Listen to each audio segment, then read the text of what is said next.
I work at a psychiatric hospital for the elderly. The days aren't glamorous, and more often than not, we have difficulty keeping certain patients under control, whether it be dementia, PTSD, or Alzheimer's. Some of the older folks require constant observation. This makes it incredibly hard to find the time to spare to give to the calmer and gentler patients. And I know it's not much, but I try my hardest to make the day-to-day life for the patients as well off as I can. Though after some time, I did realize I was falling victim to the rut of prioritizing certain patients over others. It wasn't out of favoritism. I just wanted to prevent a hostile space for everyone. My job as an assistant at this hospital is to gather information on possible solutions to patients' issues. I don't diagnose anyone, nor do I recommend medications. I'm more of a physical helper. I'll answer questions like, what do they need, and would they be happier with a view? There was one patient in particular that none of us had really spent much time with. His name was Oliver Clark. I couldn't have told you one detail about the man, other than that he seemed quiet. He never said much, and when he did talk, it was always very pleasant. His old drawl carried with it the weight of both experience and maturity. It helped that he had a slight southern accent, but from where I couldn't say. One day, I decided that the regulars around here could afford to lose my attention for a little while. The other assistants could pull the slack for me. I was going to give Oliver my undivided attention. The day I spoke to him, he was sitting in the lounge area. He had claimed a sofa facing the window as his own, and day after day he'd spend his time watching the sun rise and set. This seemed to put his mind at ease for one reason or another. I walked up behind him, folding chair in hand and a smile on my face. "Hello, Mr. Clark. I couldn't help but notice you've been sitting alone all day. Would you mind if I sat with you for a bit?" Oliver continued to stare off in the distance. The sun, a few hours away from setting, yet still giving off that warm glow of a late afternoon sky. After a few seconds, Oliver grunted softly, clearing his throat. "Not at all, kid." His voice crackled as dust seemingly cleared from his throat. His face didn't shift nor change from his indifferent expression. I couldn't decide if he wanted my company or was just too polite to tell me off. Either way, I took advantage of it. I pulled my chair out next to his and faced the slowly falling sun next to him. The orange warm glow of the rays filled me with a certain kind of relaxation. The background noise of the hospital behind me faded away, and soon enough, it felt like me and this old man were the only ones around. "So," the old man spoke up, "what brings you over to my parts?" A smile crept onto his weathered face, his lips upturned just barely enough for me to notice. I let out a quiet sigh of relief. He seemed unlike the other patients here. "I just thought I'd take some time to meet up with the mystery man no one knows a thing about." Mr. Clark gave a small chuckle. "Is that what I am? A mystery man?" I saw his brow furrow slightly as he began to think about those words. "I suppose that's what I am now, huh?" he asked in a quiet haze. "You don't have to be if you don't want to," I remarked, my eyes scanning his face for any sign of discomfort. "Tell you what, spend a few moments with me and I might tell you something." His eyes shifted, dead set on the shimmering summer's grass in front of us. "Being alone all day isn't all it's cracked up to be at my age. Just never felt like I should be anyone's burden. I ain't worth it." I felt guilty with those words. He was always such a calm man. We never gave a second thought about leaving him to his own devices. I let my eyes wander back towards the window with a tingle of shame crawling across my spine and nodded. "I'll be right here if you want to talk," I said softly. It was all I could offer. It was only after an hour or so that he began to speak again. his rusty vocal cords being plucked once more. "You know, I used to own a business. I'd hire kids like you all the time. The good ones, I mean." "Really? What did your business do?" His eyes seemed to shimmer with memories, his smile slowly returning. "Oh, it wasn't much, just a small construction company. We'd pave driveways, replace shingles, put up small sheds. Really, we did whatever the town needed. It was a small community, easier to gain a decent reputation." "Were you close with a lot of the people from your hometown?" I asked, not expecting much since no one had ever visited old Mr. Clark. "Yeah, actually, I'd throw barbecues all the time.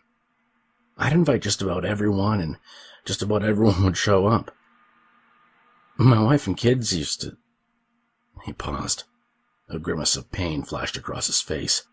Something more than just a physical wound. Something more emotional. "My wife and kids would set up the table spreads, and my little ones would hop into the pool. They hardly ever ate, I swear. They were always caught up in some sort of misadventure." I let Mr. Clark trail off, reascending into his memories of better times. I never knew Mr. Clark had a family. To be honest, I knew pretty much nothing about him. As an assistant, patient files were off limits. If we wanted to find out more about someone, they'd have to tell us. "It sounds like you had a good family," I replied softly. "More than I deserved, at least." The wrinkles on his face deepened like valleys, the glow of the sun casting shadows across his face. "Don't say that, Mr. Clark. I might not know you the best, but you're always the most pleasant one here." I gave a gentle laugh. Clark's gaze shifted from the window to his old hands. He rubbed his thumb down some of the old lines. "You know, my kids used to be into the whole fortune teller thing. I was never sure where they learned it from, but every now and then they'd make me do something weird to guess our future." Clark gave a short chuckle. "One day, I walked in on them holding each other's hands, tracing the lines on them. I remember asking, 'What you all doing?' and them looking up at me with those bright eyes, all excited." Clark's gaze stretched past the skin on his hands and reached deeper. He was pulling a memory straight out of his mental reserves. "We're eating our palms, Daddy," my little girl said. She grabbed me and pulled me down to my knees. "Look, Daddy, look at this line. I'm going to be rich," she said. My boy, not to be outdone, whips out his hand and points to another line and says, "Look, Daddy, I'm going to live forever." My little girl lets out a huff and says to him, "Big deal." I laughed. Not much else I could have done. I had no idea what they were talking about. The old man smiled as he stared at his hands, his children's voices ringing in his memories like they were freshly spoken. But needless to say, my kids grab my hand and start saying all sorts of stuff. "Daddy, you're gonna be rich in a few years. Daddy, you must really love Mama. Daddy..." He stopped and let out a sniffle, his voice cracking over the emotional strain of this memory. "Daddy, it says you're gonna die soon. Please don't die." He took another long pause. I saw the tears in their faces. They fully believed I was gonna die soon. I had no choice. I grabbed them both up by the arms and told them I ain't dying anytime soon. A tear rolled down the weathered cheek of this old man, following the trails that age had left behind. Turns out my kids weren't too good at that psychic junk, but whether it be luck or irony, they got my palm right. I stared at this poor old man. He'd been hanging on to this story for so long. The more words that flowed from his mouth, the more age he put on. This story might have been the only thing keeping him going. "Mr. Clark, if you don't want to talk about this..." "It ain't what I want. That's what I need. I need to get through this if I ever want to die. I swear, the more miserable you are, the longer you live." He gave a bitter half-smile, a grimace hiding just a twitch away. "I'm going to tell you what got me in here, and you're going to believe me whether you like it or not." His inflection was clear. I was to sit there and listen. Now, a few weeks after that, I woke up, went to the kitchen, kissed my wife, and grabbed a cup of coffee. My wife looked at me and said, "Hon, the kids are coming home from their friend's house, and they all wanted to swim. You think you could clean out the pool?" Now, we hadn't used the pool in some time, so it was due for some cleaning. Mr. Clark began to pantomime his actions, his hands moving with every word he spoke. I finished up my coffee, put the mug in the sink, and walked out to the backyard. There the pool was, all covered up by tarp. I walked over to it and ripped it right over. You know what I saw? I shook my head and the old man continued. I saw fish in my pool. Weird-looking ones, too. All colorful, yet slimy-looking. I couldn't believe my eyes. Ain't no way that fish could be swimming in a chlorinated pool. Yet there they were. Clark leaned forward and looked at the floor at his feet, as if he could still see the pool in front of him. I scooted up close to the edge and squinted through the muck at the bottom of the pool and saw an opening, like a little crevice leading right off into the ground. About a week or two prior, I remembered feeling a bit of a tremor late at night. I figured a sinkhole must have opened up to an underground stream or something. Not just that, but the sinkhole must have flooded from someplace deeper in the ground and pushed the fresh water up. Now you'd think I'd be upset, right? And maybe I would have if it wasn't for those fish swimming around. They didn't look like any freshwater fish I'd ever seen. They were much too colorful. I guess you could say I had curiosity guiding me when I contacted the wildlife service downtown and had them come up for a look. "What's the matter?" the ranger asked as I took him into our backyard. I told him, "You just have to see for yourself." That expression on his face when he saw them damned fish in the swimming pool was nearly priceless. That ranger was at a loss for words. Hell, he even pulled out a little handbook from his truck of the different local fish species and flipped through it like his life depended on it. And he came up with nothing. Not one fish in that strange cluster swimming around matched any known fish in the area. Pretty soon it was big news. Everyone was excited for Oliver's little fish bowl. I started to get offers from marine biologists wanting to do some research on everything from the water composition to documenting the new breeds of fish. When they came over and looked at the pool, they offered me a great deal of money to allow them to break the rest of the complete tiling of the pool and see what was beneath. Well, I'm a sane man, so I took the offer and let him get to work. What they found was beyond words. That sinkhole was far larger than what it looked like from up top. The thing was a cavern, and only got larger the further down it went. Those researchers were at a loss for words. They said the walls didn't look right for a normal sinkhole. They said it was almost like something burrowed upward. That only led them to be more curious. Now they were throwing money at me to let them tear up my backyard enough for them to get some extra equipment going. Once again, I took the money, though this time I asked for something extra. If they were going down there, I was going with.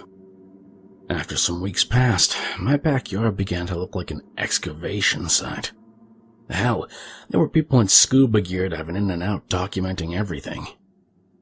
One day, this researcher I grew to know, Rory, came up to me and said that he had something to show me. He takes me over to my backyard and tells me there's something sitting in the water, about 20 feet long and metal. Rory tells me he managed to get permission from his company to drive out a small ComSub research submarine. He said he'd be able to squeeze it down until we hit the wider end of the hole. He said we'd be able to make it about 600 feet down and look around before having it pop back up. It had an 8-hour driving life.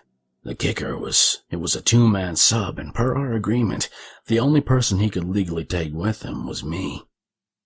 I remember being giddy as giddy could be. They were ready for the trip right then, so I ran inside, pulled my wife and kids, gave them a big old hug, and headed back out. It took a while for me to get geared up and to give me a quick rundown on how the sub operates. I laughed and told them I couldn't believe a submarine was in my backyard.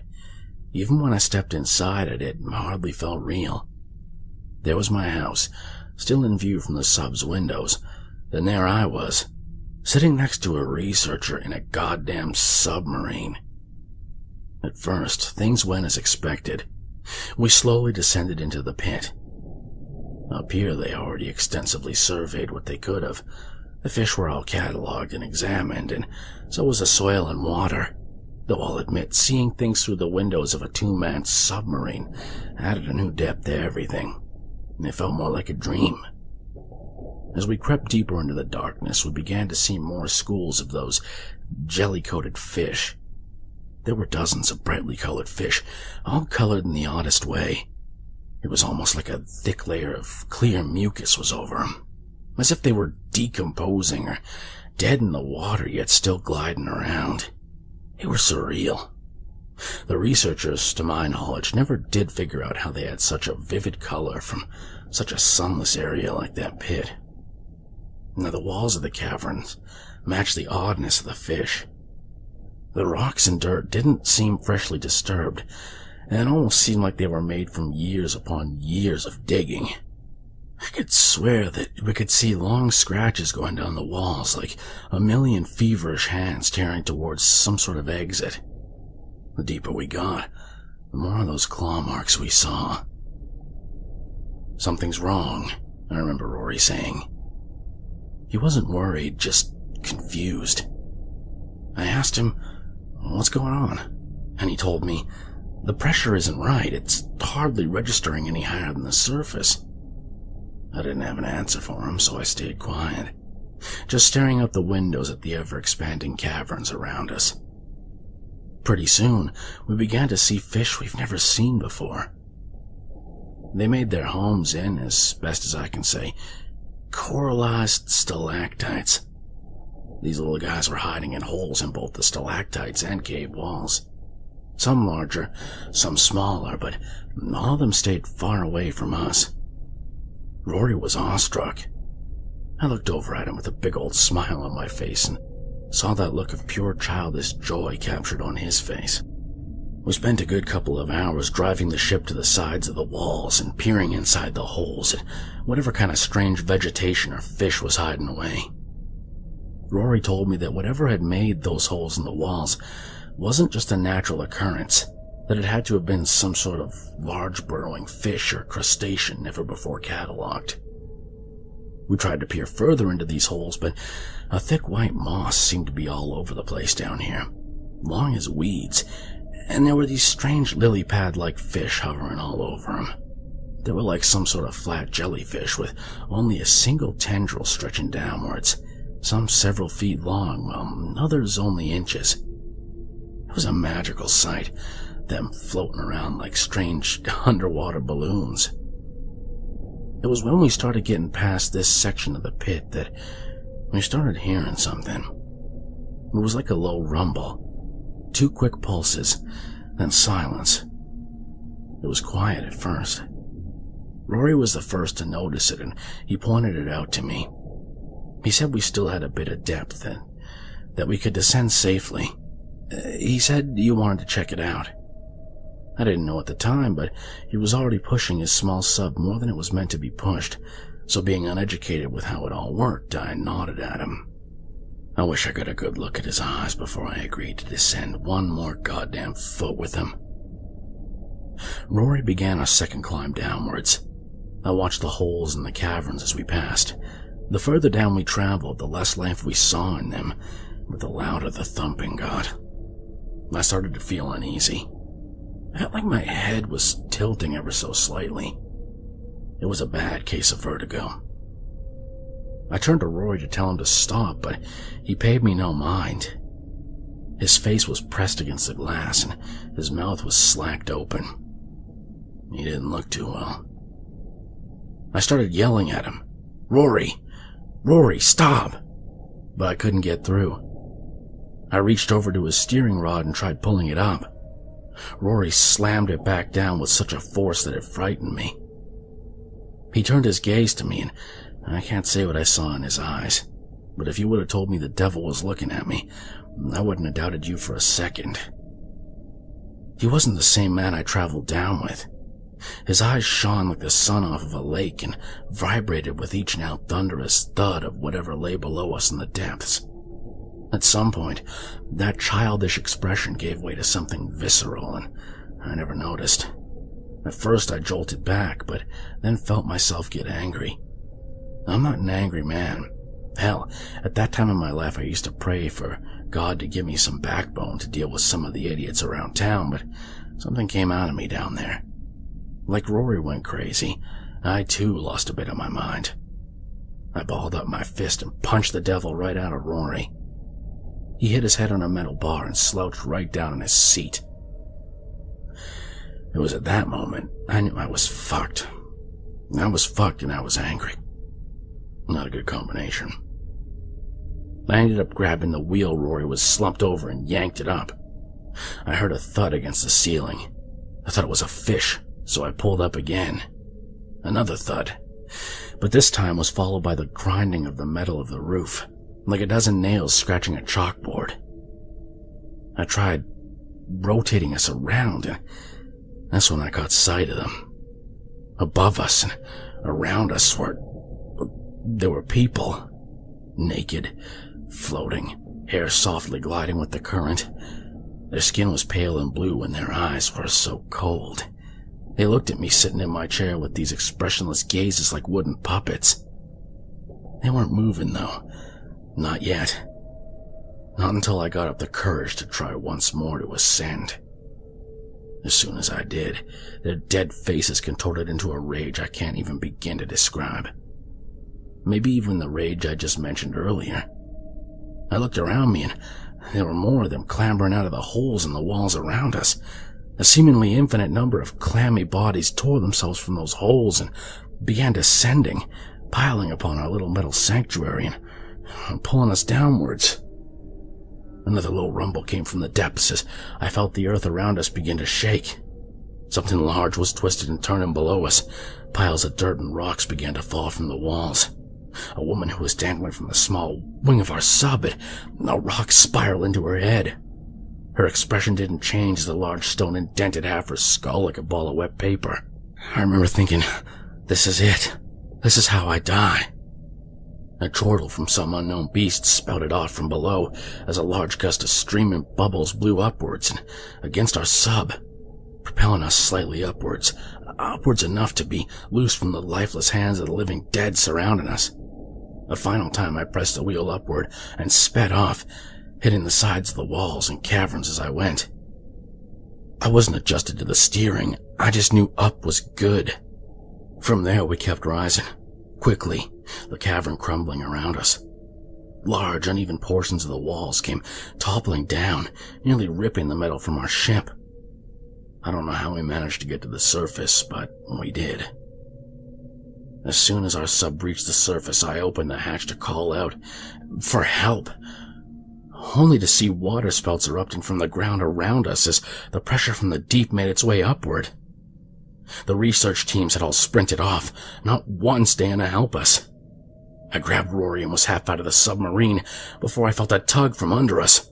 I felt like I was standing on a fishing bob and something was tugging at us, something strong. I managed to throw Rory over the edge onto some stable ground, but the ship gave out from under me before I could abandon ship. I got sucked back in. I barely had the time to close the hatch before dirt, mud, and water pooled over me. That ship had an 8-hour dive time and a 72-hour pool of emergency air. I used 53 hours of that air before I was dug out. I had to endure the sounds of that damn thumping rising and getting closer to the surface.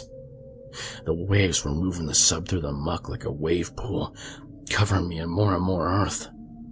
I spent 53 hours in darkness, thinking that I was going to die, about how my body would exhaust its oxygen and I'd float down like all those unfortunate souls before me. It was when the sunlight hit my face that I felt my last moment of happiness. A rescue team had dug me out. They righted the submarine and peeled back the hatch. My mind was a mess. It was reeling from dehydration and exhaustion. As the rescue team laid me down on some solid ground, I looked around. The whole area looked like one giant mud pit. Not one tree nor hill survived whatever was spinning up the ground below. Nor did the one thing that had kept me going. My home. I didn't believe them at first. I just kept shouting, "Where are my kids? Where's my wife?" And my rescuers just kept telling me to calm down. Eventually, they got fed up with my yelling and told me what happened. They got trapped upstairs when the house went under. The ground flipped right from under them. The earth broke right through the foundation, the pipes, hell, even the sewage line. The ground had swallowed my family, and there I was, alone and alive. All the money in the world, and not a thing worth owning that I hadn't lost. I spent the next few years sulking away, trying to buy out a contractor team to dig up that marshland and look for my home, for the bodies of my family. None wanted my money. They told me it'd be impossible for them to dig. That's when the nightmares started coming. I watch as my family sinks into the pit, skin blue and pale, eyes crying out for help as their bodies descended in some sort of sick, majestic way, straight into the maw of whatever thing was down there. You see, my biggest fear of dying isn't that I'll be dead. No, they said I'll go up to the great beyond to find out my family is trapped somewhere else, underground, like all those other poor unfortunate souls. I was quiet for a while. Mr. Clark expended all his energy, and the sun had finally set. He wiped away tears from his eyes and said one last thing to me. I spend my days in front of this window to feel the sun against my skin, to pretend that I just got out of that hole, and that something would be different this time, that my family would be there safe and sound. It's only when the sun sets that realization also sets in. The realization that here I am, decades later, alone. Mr. Clark took a long pause as he stared off into the darkness of the window. He seemed to have a new demeanor to him. Whether for the better or worse, I'll never know. Thanks for your company. I didn't know how badly I needed it. I think it's time for me to head off, though.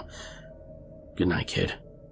With that, he brought himself up to his feet, his aged body standing tall against all odds. He walked towards his room with a strength that I'd never seen in him before. I continued to sit in that chair for hours afterwards.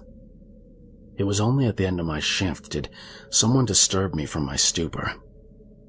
I went home and dreamt of the same nightmare old Mr. Clark had. I could see his family descending into that sunless hole, and there was nothing I could do. When I returned to work the next day, I had found out that Mr. Clark had passed away that night. The mortician made a passing remark to the doctor that I happened to overhear. The mortician mentioned how wet and clammy the body was, for no other signs of death. It was after that I spent all the time I could to verify his story. The only thing I couldn't verify was his own personal experiences in the pit. Yet that reoccurring nightmare of mine that has since grown to include one more body falling to the depths is all I need to believe him. To Mr. Oliver Clark, I sincerely hope you're with your family in a better place now. Your story will always live on, one way or another.